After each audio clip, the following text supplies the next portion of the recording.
Amen. Everybody should have one of those little yellow cards. And as always, at the end of class, just stick something on that, drop it in that jar. I always enjoy your snide remarks for those of you who make them. And some of you have tried to draw me. I didn't really think it did me justice on that little yellow pad in the last 3 minutes of class. But, you know, that's all right. I'll have to learn to live with that. Go ahead and get in your Bible to Hebrews 13. Some of you didn't know I was as much of a smart aleck as I have turned out to be when you have got in this class. This is the tamed down, mature version.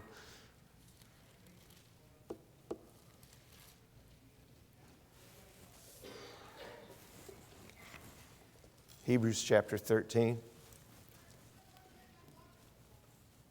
And as always in this class, before we start, just a reminder, you know, the things that I teach in here, these really are things that Sharon and I try to put in our life. We imperfectly put them in our life.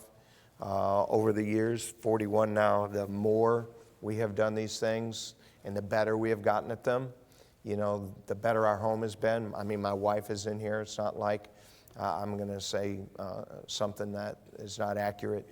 I mean, she knows I try at this stuff, and I know that she does.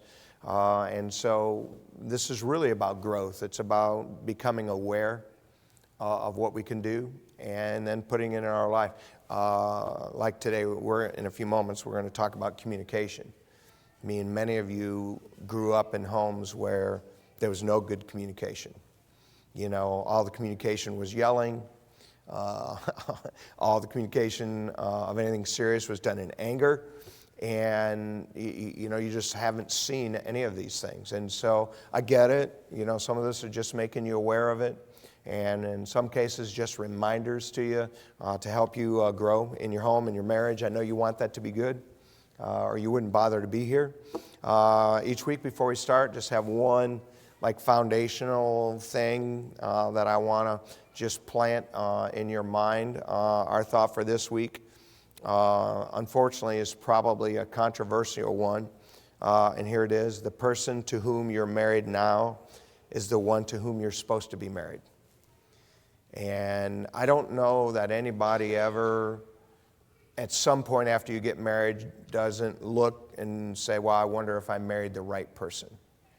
I think having a season or moment when you have that thought, I think that's pretty common. But if you're married to them now, that's the right person. You're married to the right person. You're in the marriage you're supposed to be working on. I am never going to cease to be amazed at people who, you know, are married 20, 30 years and then, you know, quote, hook up, so to speak, with some high school sweetheart. You know, listen, you are in the marriage you're supposed to be working on, and when any other thoughts come in your mind, say, get behind me, Satan. Work on your own marriage now. You're in the one you belong in. Like usually, I'm going to answer a couple of questions that were turned in. A lot of the questions you've turned in, we just haven't gotten to that stuff yet. We've had a lot of questions turned in about fair fighting, and we will spend 3 weeks on that eventually. And so really these are just questions that are linked to things that we've covered. Here's number one. How can I help my husband see he mostly makes bad decisions without hurting his confidence? And this kind of comes out of last week when we talked about a wife and how she follows her husband can either build or take his confidence away. And so the first thing I would say is you have to honestly face whether you're accepting your role in the home. And then you need to honestly consider whether his decisions are really that bad or they're just things you disagree with. Those are two different things. You know, a decision is not a bad decision just because it's not the one you thought he should make. Are they really that bad or you just disagree? Are you learning to be a better follower? One of the things that I think people really struggle to do that is really one of the most helpful things and habits they get in is getting wise counsel. You know, in areas, if you ought to have 2 or 3 people, if you're making a big financial decision, and these are spiritually minded people who know you at least to some degree, and they're good at handling money, you know, talk to them. Get in the habit of having wise counsel.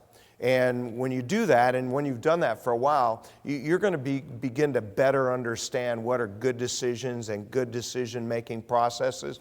Again, a lot of people, they've never been involved in a relationship where they made good decisions. You didn't grow up in a home where they made thoughtful decisions. Or you grew up and everybody just did what they felt like doing and flew by the seat of their pants. And that's a way to bring a lot of pain in your life. And so, get in the habit of doing this, and what that'll do is it's going to expose to you and to your husband, you know, what a good process is and whether the decisions are good or bad. If his decisions are really actually that bad, make the situation a matter of prayer. Pick 2 or 3 good examples. Pick a good time, pick a good tone, have an adult conversation. You know, having an adult conversation is very different than you nitpicking him all the time. You nitpicking him will take his confidence. Having adult conversations in that manner, if that hurts his pride, then we all need to have our pride hurt to some degree anyway. Number 2, if we cannot agree or come to a decision on a major issue, what should we do? Every life, I mean, you have major decisions you're going to make. When are we going to have a child? How many children are we going to have? Where are we going to live? What kind of job am I going to have? Am I going to go back to school? Am I going to move away? Am I going to change? On and on and on go major decisions. And how you handle major decisions, it's either going to make or break your life. I mean, there's a lot of people, they live really, really painful lives because of decisions they made 5 and 10 and sometimes even 20 years earlier. And so you just becoming careful about making major decisions, that's important. And just like I said earlier, you know, if it's a major decision, get wise counsel on it. Both of you sit there, listen to what somebody has to say. Talk about it as a couple. Pray about it as a couple. And if you get down to the end and it's not defiant of God, if you can't still agree, follow the leader in your home. You picked him. You know, if you go through all of that, and you're not going to be choosing between right and wrong, you're going to be choosing with something that's good and something that might be a little gooder. And you'll be all right. Here's something else to remember. As long as you're doing what you want as a follower, as long as you agree with the decision, you haven't even started to follow. You're still doing what you want. Whether you're actually following leadership or submissive, you can't even know that until you don't agree. And so understand that God is going to allow these things in your life to help you. And it's not going to be against God. It's just going to be something you disagree with. And in that, you're going to learn whether or not you're really following the leadership of your husband. You know, have you ever considered God may tell your husband something that he doesn't tell you on purpose so that you can realize whether you're really following God's plan or not? Number 3, how can I swallow my pride to take my wife's criticism when she offers it hurtfully? Here's one of the difficulties of life, is the people that love us most generally just overlook our flaws and don't give us honest feedback. Almost all the honest feedback we're going to get is going to be from critics and from people who don't mean well when they tell us things. And so one of the hard things to do in life, and if you want to grow, you're going to have to decide to do this, is sort through the criticism you get. If it's not fair, if it's not accurate, throw it away. If it is fair, even, hey, listen, God spoke to Balaam through a donkey. I mean, even if it's a donkey speaking it. If it's got some accuracy in it, take the truth, apply it for Christ's sake, and ignore the fact that God had to use a donkey to speak to you. All right, listen, people answer to God for what they tell us, and we answer to God for how we respond. And so I think learning to swallow our pride and learning to take constructive criticism, some people never ever do it. Some of you grew up in homes, and some of you probably have this attitude right now, that if anybody asks you a question, it is a challenge to you. You know, why did you do it that way? You know, at the root of that attitude is pride. You know, we can never give just an answer, well, I did it this way, because we automatically feel when someone asks us a question, they challenged us. And that's our pride. Honestly, you know, just working on yourself to learn to walk more humbly, it will help you in your relationship with God. It'll help you in your relationship with people. And, you know, always, same answer. You hear it 100 times in here. If they're being hypercritical of you, what should you do? Make the situation a matter of prayer. Pick 2 or 3 clear examples. Pick a good time. Pick a good tone. Have an adult conversation. Number 4, how can we love more? How can I properly love my wife or love my husband? What does it mean to love? And those kinds of questions, obviously, you know, we could spend weeks on that. I'll just say a couple of brief things. First off, biblical love is an action word. That's why sometimes it's translated as charity instead of just as love. They do that on purpose. And so the first thing is that when real love is involved, there's action involved. Now, in our culture, by and large, love is just an emotion. In reality, true love is an emotion at times, but it is always action. That's why Jesus said, if you love me, keep my commandments. He didn't say, if you love me, weep. He didn't say, if you love me, feel. He said, if you love me, keep my commandments. True love is an action word. And God said, or Jesus said, the greatest commandment is to love the Lord your God with all your heart and your soul and your mind and strength. And so there's an aspect of love that can be emotional, an aspect of love that involves our life. There's an aspect of love that involves our mind, the way we think. There's an aspect of love that involves what we do. Everybody in here, myself included, we all have ways that it's more natural for us to express love, and it's more natural for us to want to receive someone's love. Do you understand where I'm coming from when I say that? And so as you grow, what you want to do is you want to learn to express your love for your spouse in a way that they most appreciate.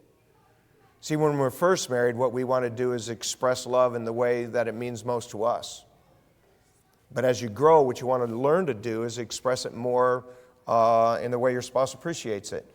And again, years ago I couldn't do this, but I can do this at this point. My wife loves to have me express love by working with her in the yard. I hate to work in the yard. But I try to do it some because it makes her feel good. All of us. There's just ways my brother-in-law loves for his wife to go hunting and fishing with him.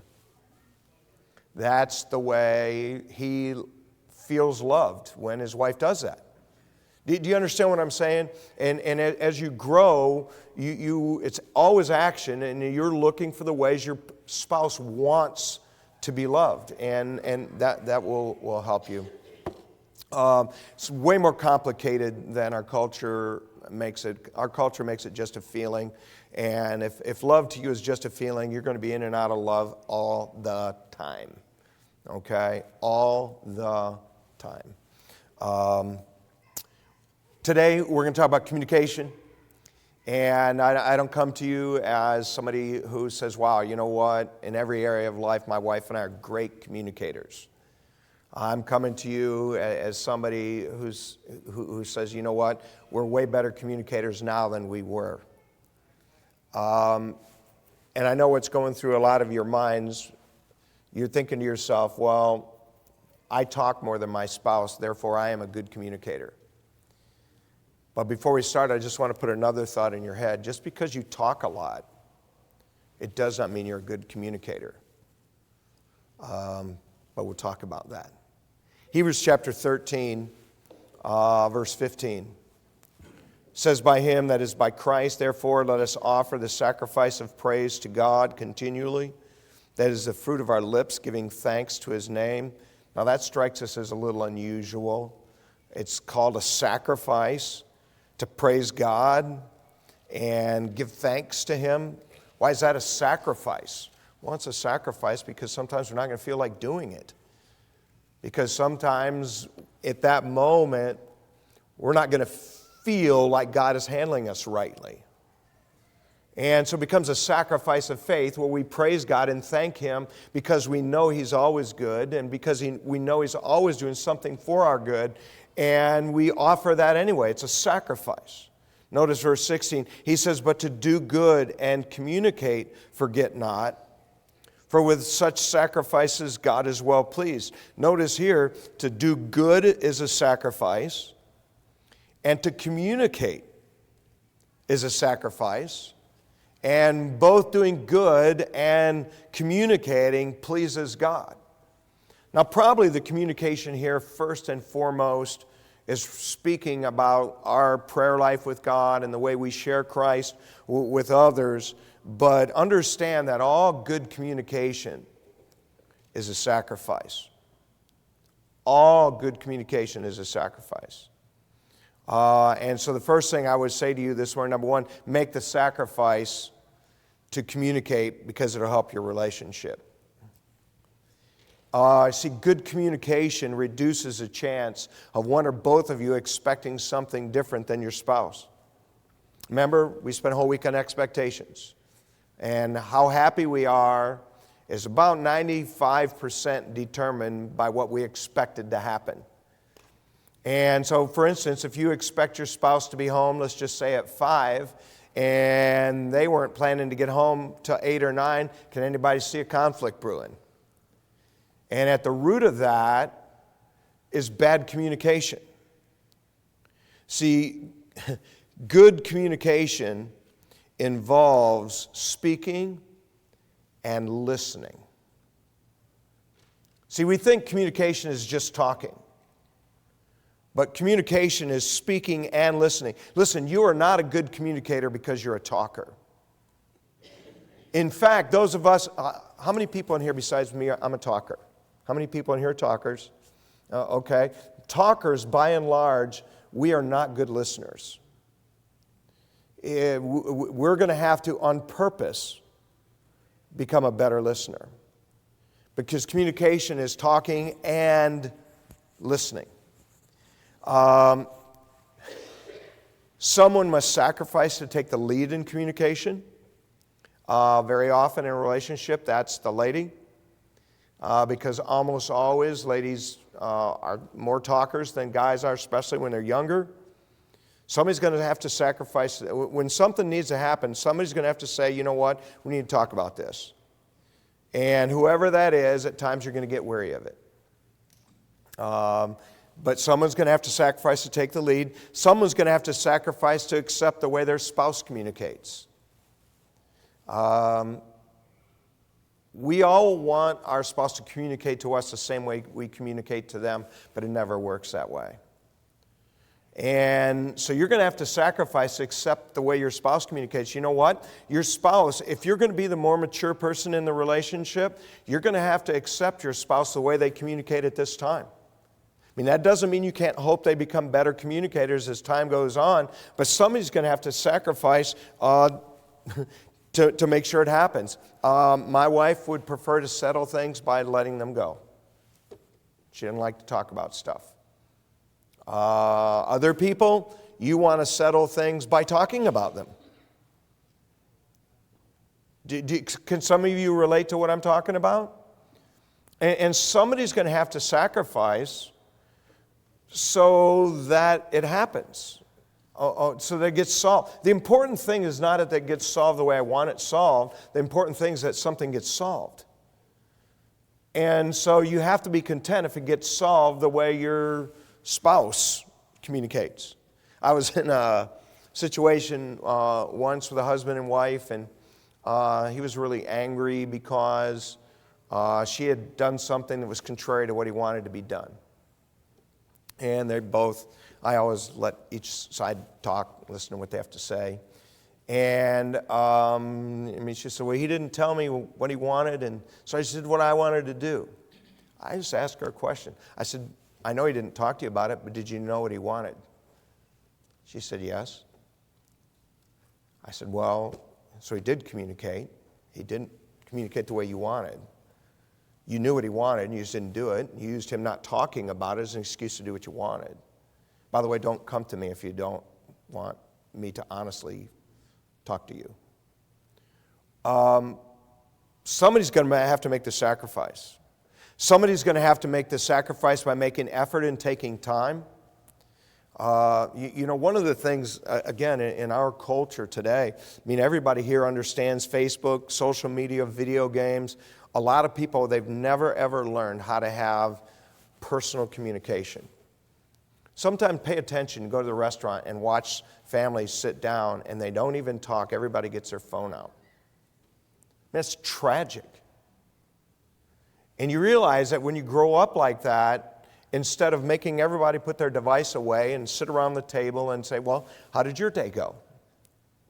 What happens is you're teaching your children not to personally interact. As a married couple, you've got to personally interact. And so we're hurting our children when we just allow too much of this device time, and we hurt ourselves. I hope you've gone far enough in life to understand that all these electronic relationships, they're not real. And one of the reasons people have so much trouble, they've never learned how to have a real relationship.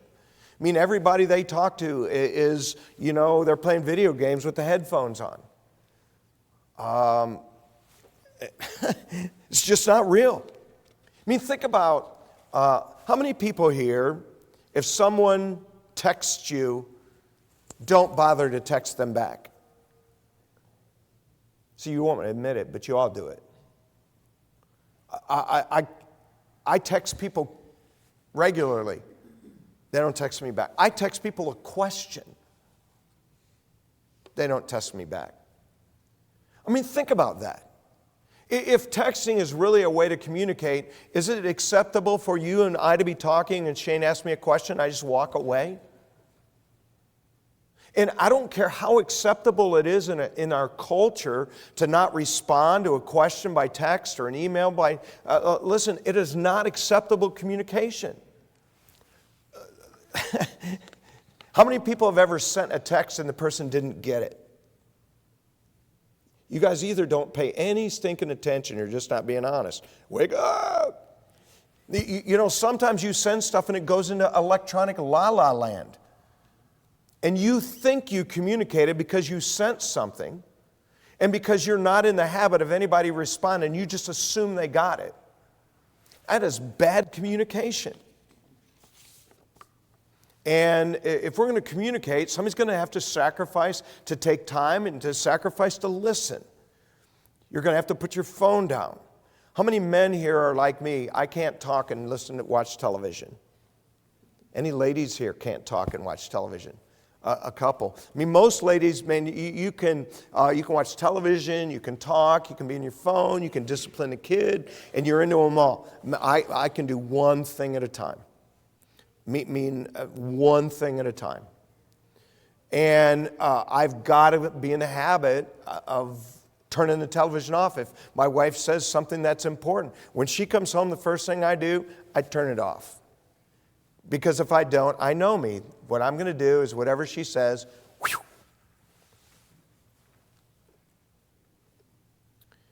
Everybody learns to need, put your phone on. Ever have a conversation with somebody and their phone is in their hand? And you have a conversation with them and they're always doing this? This is not good. It's a sacrifice to become a good communicator? Are you making the sacrifice to communicate well in your marriage?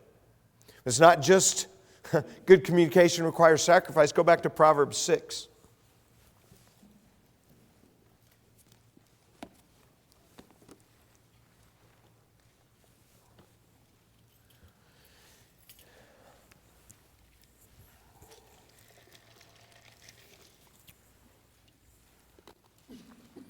By the way, listening to your self-talk doesn't count as being a good listener.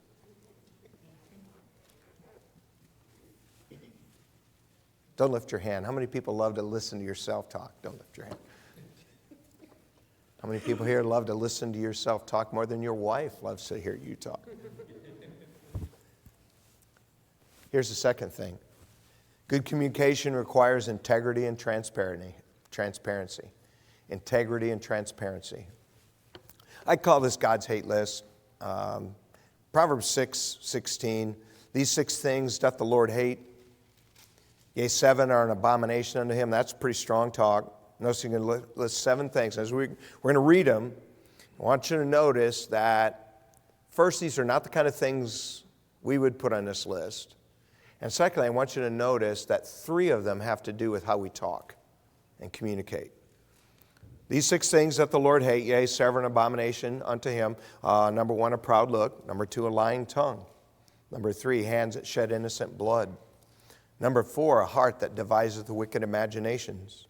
Number 5, feet that be swift in running to mischief. Number 6, a false witness that speaketh lies. Number 7, he that soweth discord among brethren. Did you catch those 3? A lying tongue, a false witness, and he that soweth discord. Those are all communication issues. You see, if you have good integrity and you have good transparency, you don't lie. You don't bear witness to something that isn't true. You're not sowing discord. You're not trying to divide or cause trouble. And understand, people, I think, wrongly use the word lie. Your spouse can tell you something that's incorrect and not be lying. See, a lie is an intentional deception. You can be wrong about something and you're not lying about it. And because we carelessly use that word, it messes things up. By the way, you can technically tell the truth and be deceiving. Our kids did that often as a teenager. You ask them a question, and what they would tell you was technically true, but it was really deceptive. Obviously, our words matter a lot. Integrity pleases God and builds trust. Lack of integrity grieves God and whittles away at the trust your spouse has in you.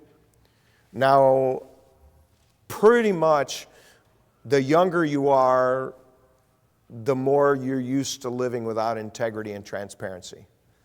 I hate to say this, but probably between the ages of about 15 and 19 and 21 or 22, you're sort of operating under this principle, I'm trying to get away with everything I can. You are not telling your parents everything. Do you get what I'm saying?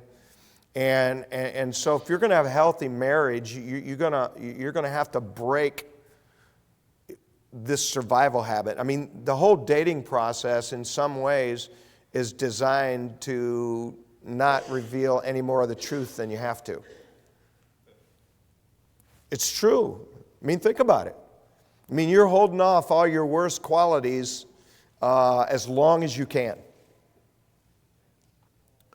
And integrity and transparency. When you have nothing to hide, you have no reason to fear your spouse asking or knowing anything they want to know. Building a life that pleases God causes us to say, do you know what? My spouse wanting to know is no big deal. God knows. But that's a spiritual way of looking at it. Listen, I'm very glad when my wife said, who'd you have lunch with today? Who was that phone call? Who are you texting? I'm glad to answer. So why? I have nothing to hide. I am so concerned that I would dishonor my God, that I would disappoint my family, that I would disappoint you. Listen, I am really driven to have transparency and integrity. And you need to become that way. It's not going to be natural. But you need to become that way because that's good communication. So because I have desire to have integrity with God and my wife, I make effort to be transparent with her. I tell her where I'm going. I tell her when I'm going to be home. Say, well, she's not your mother. Shut up. I'm not telling her because she's in charge. I'm telling her because I respect her. I'm telling her because I don't want her to worry. I don't want her mind to become some fertile ground for Satan to put some thought in there. She knows where I'm going. She knows what I'm doing. She knows when I'm coming home. I don't think a thing about it. By the way, our adult children, none of them are here today, but when they lived in our house, we still expected them to basically tell us when they were going, where they were going, and when they were coming home. You say, why? We're preparing them to live with somebody someday, and that's a show of respect. It's very, very important. I didn't expect when our 22 and 23-year-old young adult male, I didn't feel like he was asking my permission to go to Buffalo Wings or go to his friends and play video games. No, it's him showing respect. You should never have a secret life from your spouse. Every secret life will eventually collapse in your face and hurt those closest to you. Numbers 32:23 always happens. Be sure your sin will find you out. You see, transparency is a byproduct of a healthy relationship with Jesus.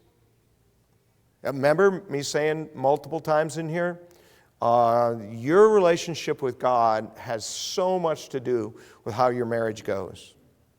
Now, ideally, good communication is something you saw in your home as a child. You were clearly taught by your parents, but that is very often not the case. The good news is this is all learned behavior. Those who are not natural talkers can learn to make the sacrifice to talk. Those who are not naturally transparent and naturally living with integrity, you can decide to do those things. Those who are not listen, these are all skills that you can learn. You just have to decide. And again, as I've said in here many, many times, being in a biblical church is one of the greatest things you do. Whenever the door squeaks open, get in here, because you just subjecting yourself to God's Word and God's Spirit and shaping you into the image of Christ. Go to Proverbs 27. There's a third thing good communication involves. And I won't spend too much time on this, because I just have 5 minutes left. You say, well, you've already talked 5 minutes longer than I wanted. Here's the third thing. Good communication involves good timing and good subjects. Proverbs 27:14. He that blesseth his friend with a loud voice, rising early in the morning, is to be counted a curse to him. So what's that mean? It means if you go to your friend's house at 3:50 in the morning, beat on the door, and they come down and say, hey, I just want to tell you I love you, man. And then you turn around and walk away. What would have been a blessing at a better time was a curse at a bad time. Pick good times, pick good subjects. You know, a lot of times we have conflicts because we pick bad times for important subjects. It is almost always bad to talk about anything negative when someone first gets home from work. It is almost and probably always bad to talk about anything important in public.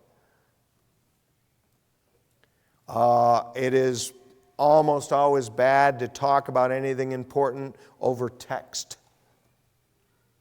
Please stop that. Any one of you two can get your head together and say, this is too important to talk about by text. Let's talk about it when we see each other. Am I the only one that ever texts something, sets my phone down, and does something else?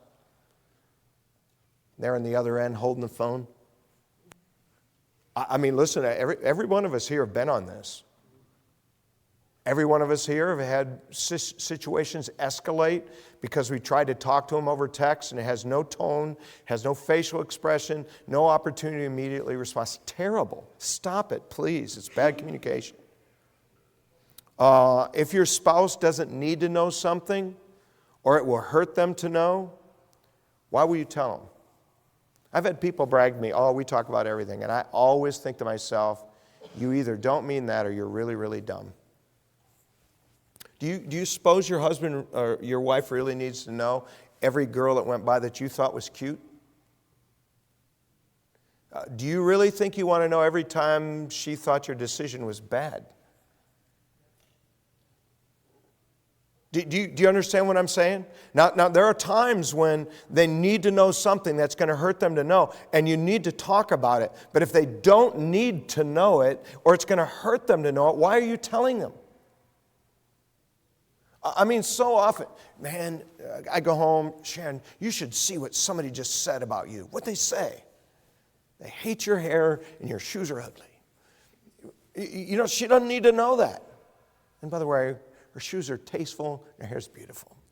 But I'm just saying, there are things, be careful what you talk about. If they need to know it, even if it's painful, have the conversation at a good time. Pick good times, pick good subjects. Lastly, go to Matthew 5. Say, lastly, good. Honestly, I can't tell. I would say that neither my wife or I grew up in a house where there was good communication. Maybe some of you did. Neither one of us had that. Thankfully, our parents were good parents. Thankfully, they loved each other, loved us, stayed together. We had a lot of good things, but, you know, there's some things we were missing too. And so, again, over the years, the better we've done at this stuff, the better our home has been. Here's the last thing. Good communication includes being understood. Matthew 5:37. Here Jesus says to his disciples, he says, let your communication be yea, yea, nay, nay, for whatsoever is more than these cometh of evil. Our yes should mean yes, and our no should mean no.